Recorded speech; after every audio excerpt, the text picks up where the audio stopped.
Selamat pagi, Shalom. Selamat bertemu kembali dalam hari Minggu. Kita akan mau mulai ibadah kita.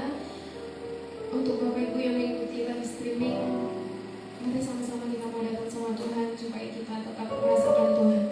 Di masa-masa yang semakin sukar, kita percaya Tuhan turut bekerja dalam segala sesuatu untuk mendatangkan perbaikan, untuk memberikan kekuatan kepada setiap kita. Saya mengundang kita semua untuk datang kepada Tuhan. Tuhan, kami bersyukur untuk setiap kebaikan-Mu dalam hidup kami.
yang akhir-akhir ini sedang mencekam kami.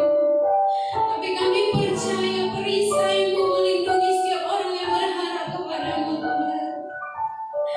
Kiranya mata kaya namaste. Kiranya mata kaya namaste.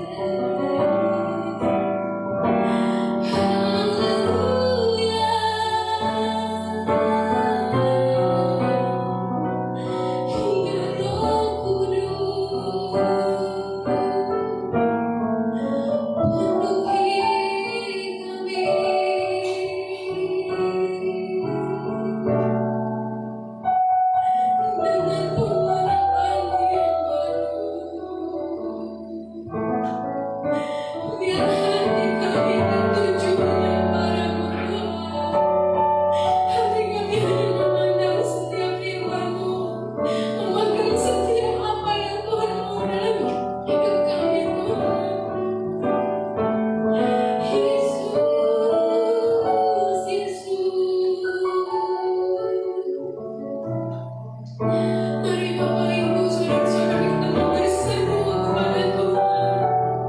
Berserulah kepada Tuhan selama Ia dekat. Cari Tuhan selama Ia berkenan ditemui. Ya Yesus Tuhan,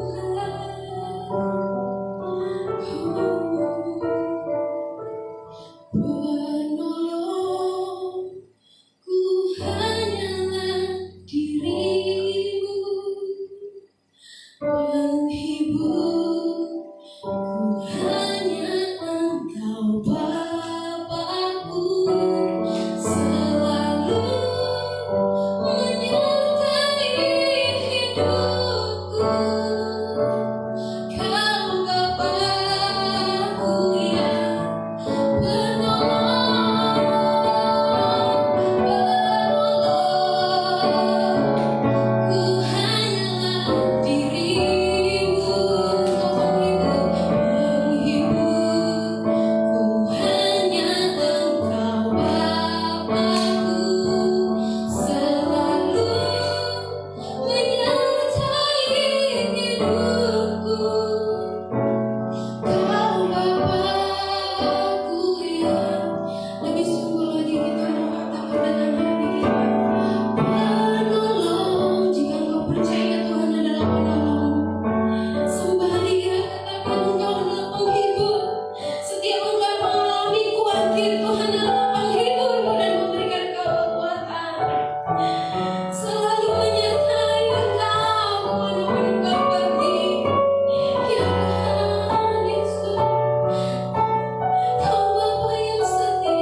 mau terus Tuhan dekat dengan Tuhan. Biar hati kami hanya fokus kepada Engkau Tuhan. Terima kasih Bapa, terima kasih. Kami bersyukur untuk kebaikan Tuhan dalam hidup kami. Kalau pada pagi hari ini kami semua masih ada, itu semua karena kasih dan kemurahan Tuhan. Terima kasih Yesus, terima kasih biar Kau menolong setiap jemaat kami dimanapun berada. Yang menyaksikan live streaming Tuhan, kami percaya Tuhan Kau tidak pernah terbatas oleh apapun, tidak pernah dibatasi oleh apapun Tuhan. Pada pagi hari ini kami mau mendengarkan firman Tuhan. Biar firman Tuhan itu menjadi kekuatan, menjadi rema dalam kehidupan kami. Urapi hamba-Mu, biar Tuhan setiap apa yang Tuhan mau nyatakan terus Tuhan nyatakan atas hati dan hidup kami. Terima kasih Bapak, terima kasih. Kami siap dengan firman Tuhan. Hanya di dalam nama-Mu kami berdoa dan syukur. Haleluya. Amin. Amin. Oke, selamat pagi Bapak Ibu semua yang menyaksikan live streaming. Sekali lagi selamat pagi buat saudara semua yang menyaksikan live streaming ibadah GBT House of Grace.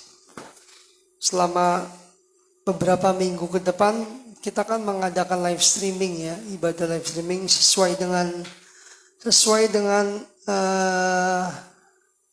peraturan pemerintah. Dihimbau untuk dalam beberapa minggu ke depan ibadah dilakukan secara online gitu. Hari ini saya mau bicara tentang gereja.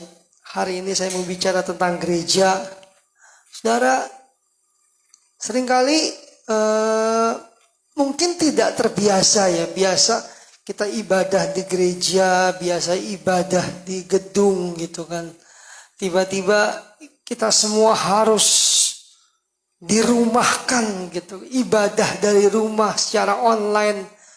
Biasa tatap muka, ini harus lewat handphone, lewat online, lewat Facebook mungkin ya. Tidak terbiasa, tapi bahwa kita percaya setiap peristiwa itu ada maksud baik Tuhan. Dalam setiap peristiwa yang terjadi Tuhan punya rencana. Masalahnya bukan di mana atau tempatnya kita beribadah, tapi yang kita percaya bahwa Alkitab katakan bahwa di mana 2-3 orang hadir berkumpul dalam nama Tuhan, Tuhan ada di situ. Jadi saya percaya walaupun kita di rumah, tapi ketika hati kita benar-benar sungguh-sungguh membuka hati, serius beribadah, walaupun online, Tuhan ada juga di rumah saudara semua. Amin. Hari ini kita belajar tentang gereja. Kenapa saya bicara tentang gereja? Saya beri judul esensi gereja. Esensi mungkin kata yang kurang jarang kita dengar istilah esensi. Esensi dengan kata lain simpelnya pengertian esensi adalah hal terpenting. Saya coba lihat di kamus, esensi adalah hal terpenting dari sesuatu atau sebuah pokok permasalahan. Sedangkan gereja itu sendiri menunjuk bukan kepada gedungnya tapi kepada manusianya. Jadi kalau kita baca di Alkitab ketika Tuhan berkata, aku akan mendirikan jemaatku. Kata jemaat, kata gereja itu tidak ditujukan kepada sebuah gedung atau liturgi, tapi bicara kepada manusianya. Karena sejak awal tujuan utama Tuhan membangun gerejanya adalah supaya Tuhan bisa tinggal bersama-sama dengan kita gitu. Lewat pandemi ini, lewat corona hari-hari ini, lewat pandemi corona ini, kita melihat bahwa selama ini mungkin sebelum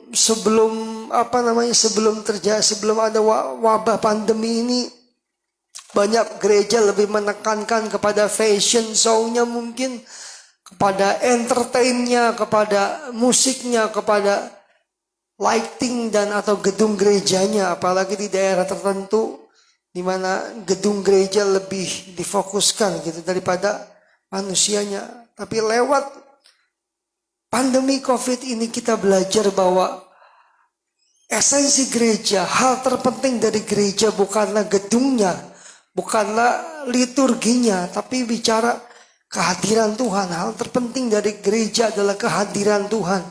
Hari ini kita baca satu ayat, Matius 16 ayat 13 sampai 20.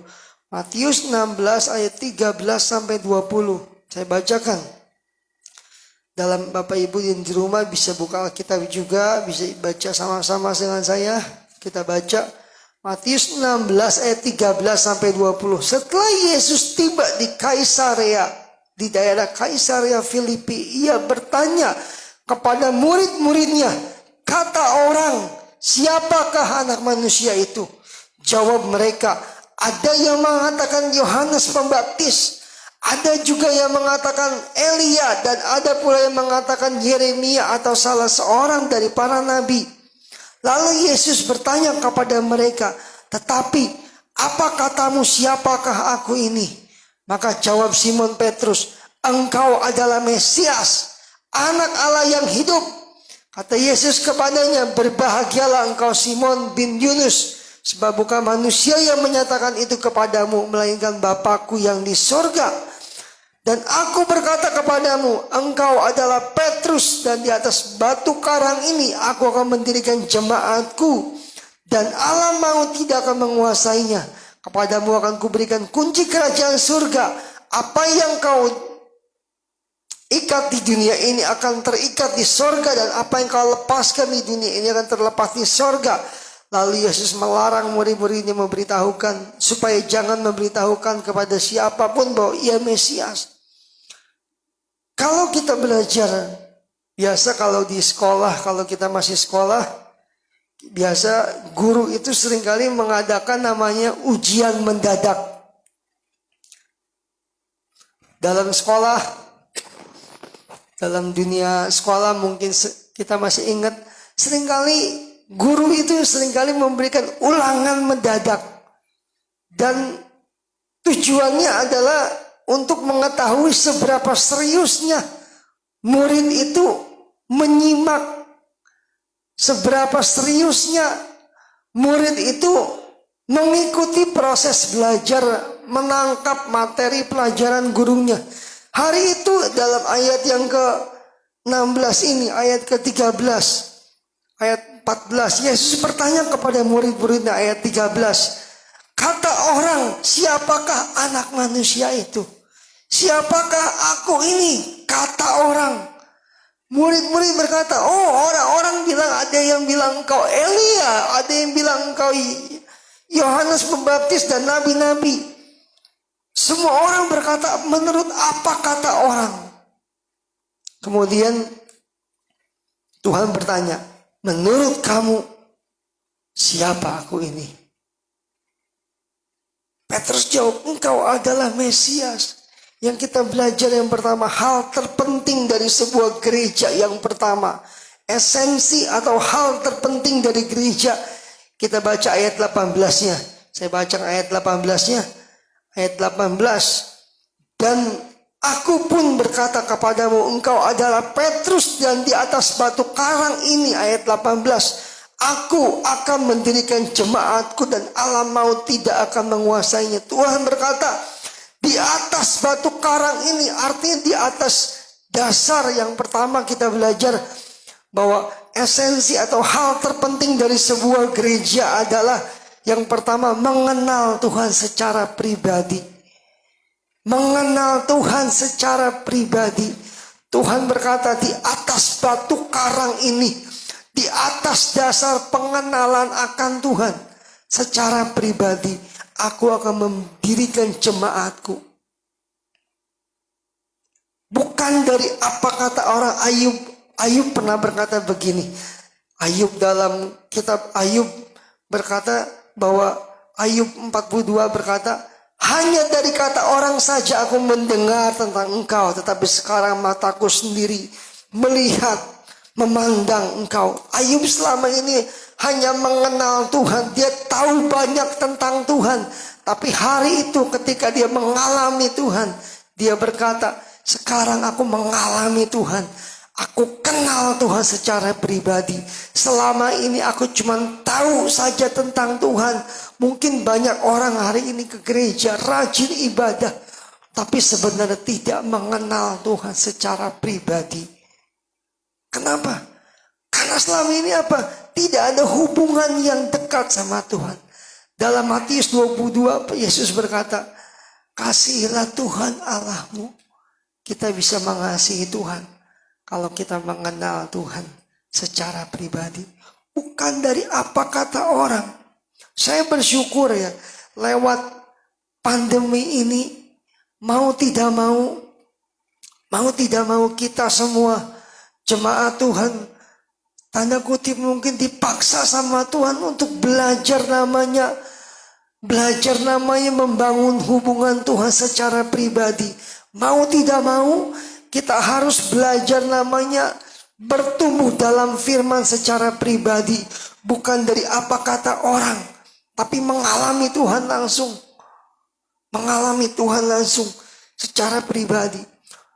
Iman kita, Tuhan melatih lewat peristiwa pandemi corona ini. Tuhan melatih iman kita supaya kita mau namanya berjuang untuk membangun pengenalan akan Tuhan secara pribadi. Hari-hari ini banyak orang mengalami ketakutan. Minggu lalu saya bicara tentang ketakutan. Banyak orang mengalami ketakutan. Keluar rumah takut, itu takut, ini takut. Bahkan terima tamu pun takut. Yesus berkata bahwa Allah tidak memberi kita roh ketakutan. Orang yang mengenal Tuhan secara pribadi, dia tidak hidup dalam ketakutan. Bukan berarti karena kita tidak boleh takut, bukan berarti kita mengabaikan protokol kesehatan. Tidak, tetap harus dijaga. Tapi bicara apa? Ketakutan itu tidak akan dibiarkan. Kita tidak membiarkan ketakutan menguasai kita. Kenapa? Karena kita mengenal Tuhan.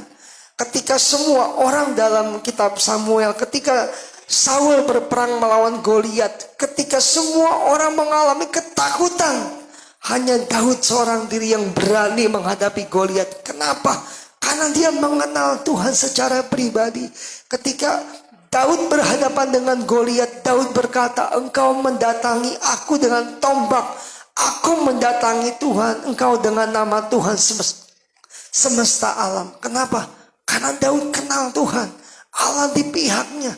Hari-hari ini banyak orang takut. Kenapa? Karena tidak mengenal Tuhan. Alkitab katakan orang yang mengenal Tuhan tidak hidup dalam ketakutan. Dalam kasih tidak ada ketakutan. Kasih yang sempurna melenyapkan ketakutan. Ketika kasih Tuhan ada dalam hidup kita, ketakutan tidak akan pernah bisa menguasai kita. Kenapa? Karena kita kenal siapa Tuhan itu. Karena kita mengenal Tuhan secara pribadi. Dalam Daniel pasal 11 ayat 32. Kitab Daniel 11 ayat 32 saya bacakan. Dan orang-orang yang berlaku fasik terhadap perjanjian akan dibujuknya sampai murtad dengan kata-kata licin. Tetapi umat yang mengenal Allahnya akan tetap kuat dan akan bertindak. Umat yang mengenal Allah akan tetap kuat. Pengenalan Allah itu seperti Tuhan Yesus berkata, engkau adalah Petrus, di atas batu karang ini, di atas dasar pengenalan akan Tuhan, engkau akan kuat. Engkau akan berdiri di atas batu karang, di atas pengenalan akan Tuhan. Engkau berdiri. Orang yang mengenal Tuhan dia tidak akan goyah. Hari-hari ini kita percaya bahwa Tuhan Yesus akan segera datang kembali. Tidak ada lagi waktu untuk kita main-main lagi. Enggak ada waktu lagi untuk bersantai ikut Tuhan. Ini waktunya kita serius. Dalam 2 Tawarik 16 ayat 9 berkata, karena mata Tuhan menjelajah ke seluruh bumi dan mencari orang yang bersungguh hati, mencari orang yang serius dengan Tuhan. Tuhan gak mau lagi. Tuhan gak mau main-main dengan orang. Maksudnya Tuhan gak mau cari orang yang main-main, yang asal-asalan ikut dia. Tuhan cari orang yang serius. Tuhan gak mau bergaul dengan orang yang asal, tapi Tuhan cari orang yang serius, yang sungguh-sungguh mencari Tuhan. Kenapa? Jangan sampai ketika waktunya tiba, udah gak ada waktu lagi kita cari Tuhan. Dalam kitab Amos berkata, di akhir zaman banyak orang mencari firman, dari barat ke timur dia cari firman, tapi tidak menemukannya. Hari-hari ini kita perhatikan di medsos, di Facebook juga ada banyak hamba-hamba Tuhan yang dipakai Tuhan luar biasa, yang Tuhan panggil pulang. Mungkin jadi pertanyaan, selama ini mereka jadi figur buat kita, kok dipanggil pulang? Ada, Tuhan punya maksud baik supaya iman kita jangan bergantung kepada hamba Tuhan siapapun. Tapi Tuhan mau iman kita bergantung kepada hubungan kita pribadi dengan Tuhan. Bukan mengenal Tuhan dari khotbah pendeta tertentu, tapi dari pengalaman pribadi. Bangun hubungan dengan Tuhan. Punya waktu baca firman setiap hari. Ada rasa haus untuk mengenal Tuhan lebih dalam lagi, lebih dalam lagi. Jangan sampai ketika waktunya tiba, kita nggak punya waktu lagi untuk kenal Tuhan. Yesaya 55 berkata, carilah Tuhan selama ia berkenan ditemui. Kalau bahasa Jawa bilang, carilah Tuhan mumpung. Mumpung Tuhan bisa ditemui, cari Tuhan. Mumpung Tuhan bisa ketemu kita, cari Tuhan. Berarti kata mumpung itu menunjukkan bahwa ada waktu di mana kita nggak bisa cari Tuhan lagi. Saudara, saya mau katakan bahwa waktu yang kita jalani di dunia ini, Alkitab katakan 70 atau 80 tahun. 70 tahun, 80 tahun waktu yang kita jalani di dunia ini tidak sebanding dengan hidup dalam kekekalan yang akan kita jalani nanti setelah kematian. Setelah kita meninggal, baru kita akan menjalani kehidupan yang sesungguhnya. Masalahnya, di mana dan dengan siapa kita akan menghabiskan waktu dalam kekekalan? Apakah bersama Tuhan? Apakah bersama yang lain? Alkitab katakan, umatku binasa karena tidak kenal Tuhan. Tidak mengenal Tuhan secara pribadi. Yang pertama kita belajar hari ini, esensi atau hal terpenting dari sebuah gereja, bukan gedungnya, bukan alat musik atau lighting atau apapun, tapi bicara hubungan yang pribadi sama Tuhan. Kenal Tuhan secara pribadi. Kenal Tuhan. Dalam Daniel tadi bilang apa? Umat yang dibilang yang kuat, yang mengenal Allahnya. Umat yang mengenal Allahnya akan tetap kuat di hari-hari ini. Ketika semua orang mengalami ketakutan, tapi karena aku kenal Tuhan, kita bisa berkata, orang yang duduk dalam lindungan yang maha tinggi dan bermalam dalam naungan yang maha kuasa, percaya Tuhan tempat perlindunganku, Tuhan tempat perteduhanku. Ada penjagaan Tuhan, ada perlindungan Tuhan atas hidup kita. Yang kedua kita belajar, kalau yang pertama adalah mengenal Tuhan secara pribadi. Yang kedua, esensi atau hal terpenting dari gereja adalah mengasihi sesama. Orang yang mengasihi Tuhan, dia pasti mengasihi sesamanya. Orang yang mengasihi Tuhan, dia pasti mengasihi sesamanya. Suatu hari Yesus berkata kepada ahli-ahli Taurat, memberikan sebuah ilustrasi. Ada orang Samaria, ada orang Samaria yang murah hati. Satu hari ada seorang turun datang dari luar kota. Dia turun, kemudian dia dirampok habis-habisan, dianiaya, dibegal mungkin di zaman sekarang. Dianiaya, tapi dibiarkan tergeletak di pinggir jalan. Tapi ada orang Samaria yang murah hati, Tuhan berkata, dirawat, diurusin, diobatin sampai sembuh. Tuhan berkata, segala sesuatu yang kamu lakukan untuk orang yang paling hina ini, kata Tuhan, kamu melakukannya untuk aku. Matius 25 berkata seperti ini, ketika hari penghakiman tiba, banyak orang berdiri di hadapanku, sebelah kanan dan sebelah kiri. Tuhan berkata kepada yang sebelah kanan, berbahagialah engkau hambaku. Karena engkau telah menerima, engkau ketika aku lapar, engkau memberi aku makan, ketika aku sakit, engkau mengobati aku, ketika aku dalam penjara, engkau mengunjungi aku. Tapi ketika kepada yang sebelah kiri Tuhan berkata, nyala kamu pembuat kejahatan, ketika aku lapar kamu tidak memberi aku makan. Artinya apa? Bahwa ketika kita mengasihi Tuhan, kita pasti mengasihi sesama. Kalau orang berkata, apalah artinya ibadah kita? Apalah artinya sebuah pelayanan tanpa ada kasih sama sesama? Tuhan berkata bahwa orang yang mengasihi itu, kasihlah Tuhan Allahmu dengan segenap hatimu. Kasihlah sesama manusia. Artinya kasih kita sama Tuhan, kasih kita kepada Tuhan ditunjukkan dengan kasih kepada sesama. Kalau orang bilang mengasihi Tuhan tapi dia membenci saudaranya, berarti dia penipu. Kenapa? Orang yang mengasihi Tuhan, dia pasti mengasihi sesama. Jadi kalau dia berkata aku sih nggak sebel, tapi nggak sakit hati, cuma sebel aja lihat dia. Aku nggak sakit hati sama si Yusuf misalnya, tapi cuma sebel aja, sama aja. Masih sakit hati, berarti dia belum mengasihi Tuhan, belum mengenal Tuhan. Orang yang mengenal Tuhan, dia akan mengasihi sesamanya. Matius 7 ayat 12 saya bacakan. Matius 7 ayat 12, segala sesuatu yang kamu kehendaki supaya orang perbuat kepadamu, perbuatlah demikian juga kepada mereka. Itulah isi seluruh hukum Taurat dan kitab para nabi. Dalam terjemahan bebas berkata, perlakukan orang lain seperti kamu mau diperlakukan, katanya. Ketika kita mengasihi Tuhan, kita akan mengasihi sesama. Kita akan memperlakukan orang lain seperti Tuhan memperlakukan kita juga. Orang yang mengasihi Tuhan, dia mengasihi sesamanya. Orang yang mengasihi Tuhan. Ketika aku lapar, Tuhan berkata, pada hari penghakiman Tuhan gak tanya kita gereja apa, seberapa besar gereja kita, pelayanan apa aja, berapa kali kita khotbah, berapa ribu kali kita mengadakan khotbah atau pelayanan, tapi tidak ditanya sama Tuhan. Tapi Tuhan tanya, ketika aku lapar, kamu kasih aku makan gak? Artinya apa?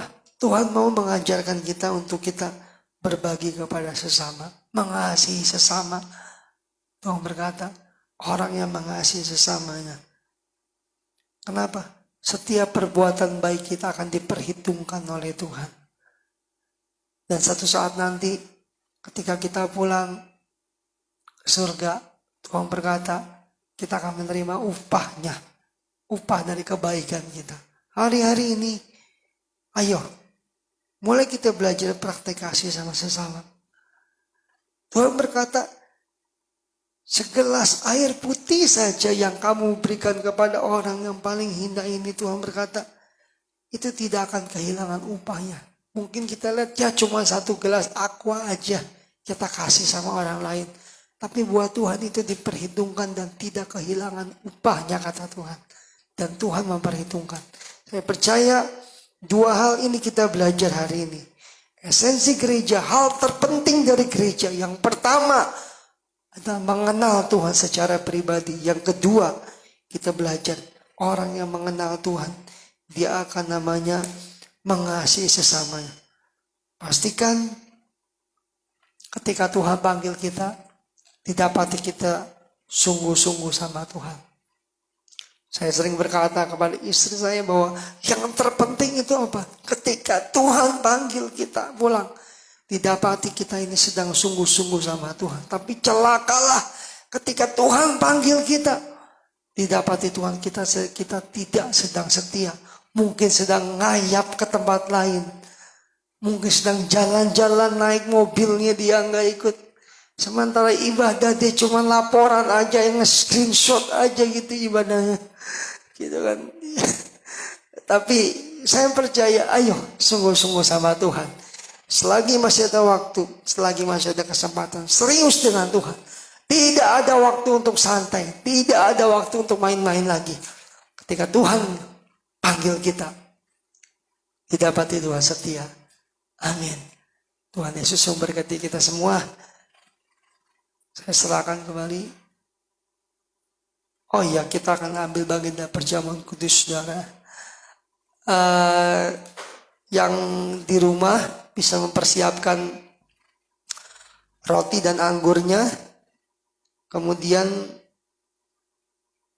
buat Bapak Ibu yang hari ini tidak bisa mengikuti perjamuan kudus, nanti perjamuan kudus akan dilakukan di rumah masing-masing. Ya, karena salibmu ku hidup. Yuk,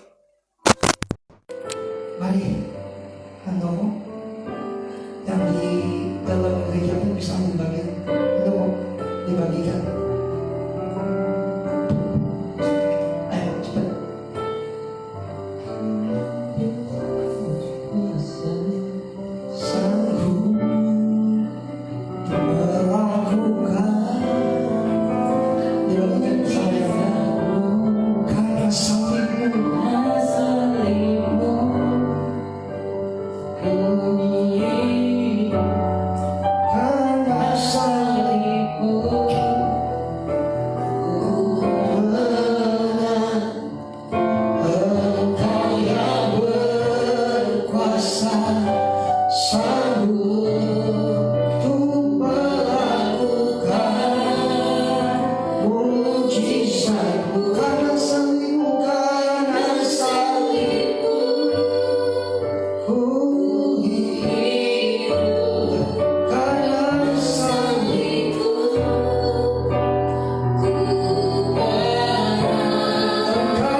Yuk kita berdiri sama-sama yang di gereja.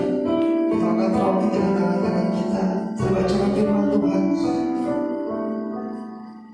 Saya bacakan firman Tuhan. Sebab apa yang tak kuteruskan kepadamu telah aku terima dari Tuhan, yaitu bahwa Tuhan Yesus pada malam waktu ia diserahkan mengambil roti, dan sesudah itu ia mengucap syukur atasnya dan ia memecah-mecahkannya dan berkata, inilah tubuhku yang diserahkan bagi kamu. Perbuatlah ini menjadi peringatan akan aku. Kita makan dalam nama Tuhan Yesus.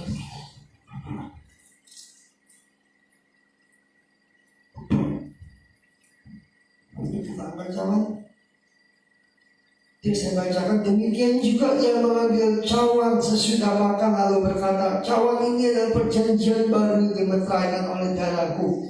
Perbuatlah ini setiap kali kamu meminumnya menjadi peringatan akan aku. Sebab setiap kali kamu makan roti dan minum cawan ini, kamu memberitakan kematian Tuhan sampai ia datang. Kita minum dalam nama Tuhan. Terima kasih Tuhan. Terima kasih. Terima kasih buat salibmu Tuhan. Berkesembuhan Tuhan berikan dalam hidup kami Tuhan. Kami berdoa buat yang kami sedang sakit hari ini Tuhan, dalam nama Yesus berkesembuhan. Kami yang sedang mengalami pergumulan apapun Tuhan, Tuhan melepaskan kami ajar Tuhan. Di hari-hari ini kami berdoa buat bangsa kami Tuhan, pulihkan bangsa kami Tuhan. Biar pandemi corona ini segera berakhir Tuhan. Kami percaya Tuhan, Kau Allah yang menyembuhkan Tuhan. Allah yang menyembuhkan, sembuhkan bangsa kami Tuhan. Pulihkan hati kami, tidak ada ketakutan dalam hidup kami. Sebab Allah, sama-sama katakan bersama-sama dengan saya, sebab Allah memberikan kami bukan roh ketakutan, melainkan roh yang membangkitkan kekuatan kasih dan ketertiban Tuhan. Dengan iman sekali lagi, sebab Allah memberikan kepada kami bukan roh ketakutan, tapi roh yang membangkitkan kekuatan kasih dan ketertiban. Kami tidak takut, karena Allah bersama kami, Allah di pihak kami Tuhan. Terima kasih Tuhan, terima kasih. Syukur dalam nama Yesus kami berdoa. Serahkan kembali kepada Tuhan.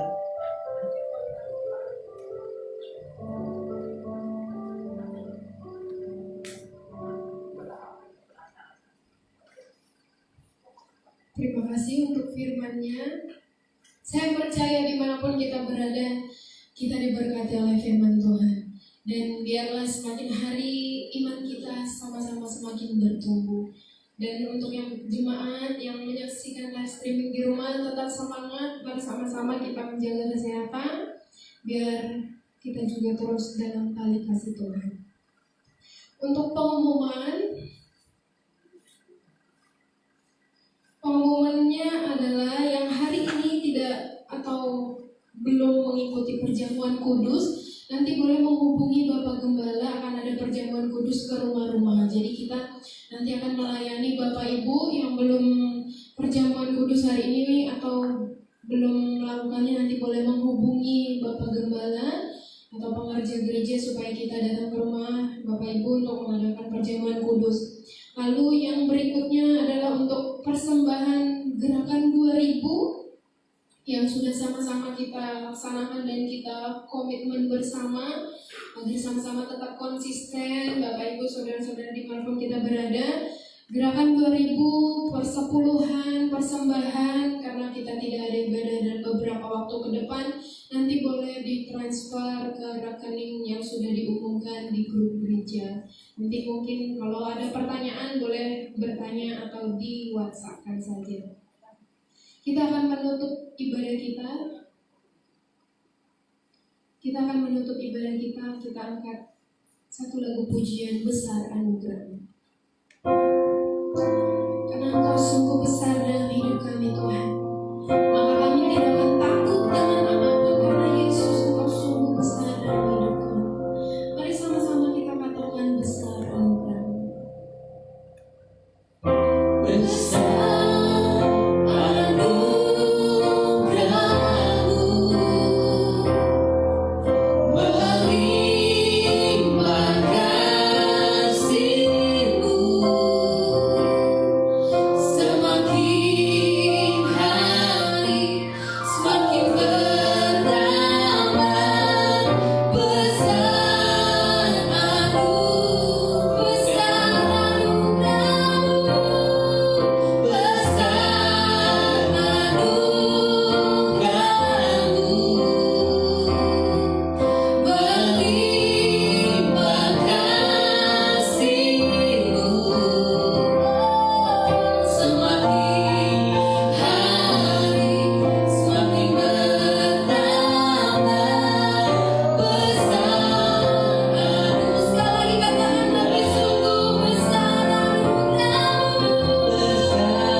Tuhan buat hari ini. Syukur kami masih diberi kesempatan ibadah walaupun hanya lewat live streaming. Tuhan, kami percaya Tuhan ada bersama-sama dengan kami. Tuhan ada di rumah kami juga Tuhan. Di mana kami berada, kami menyaksikan live streaming, Tuhan ada bersama kami. Tuhan berkati, Tuhan melihat setiap keseriusan kesungguhan kami. Tuhan berkati Tuhan. Kami berdoa Tuhan berkati setiap kami semua yang baik yang hadir maupun yang menyaksikan live streaming Tuhan. Kami minta Tuhan biar yang sakit disembuhkan Tuhan. Yang sedang mengalami pergumulan Tuhan, Kau lepas kami ajaib Tuhan. Terima kasih Tuhan, terima kasih. Berkat dari Bapa di surga, anugerah Tuhan Yesus, penghiburan, penyertaan Roh Kudus menyertai kami semua. Dalam nama Tuhan Yesus kami berdoa. Amin. Selamat pagi semuanya, Tuhan Yesus memberkati.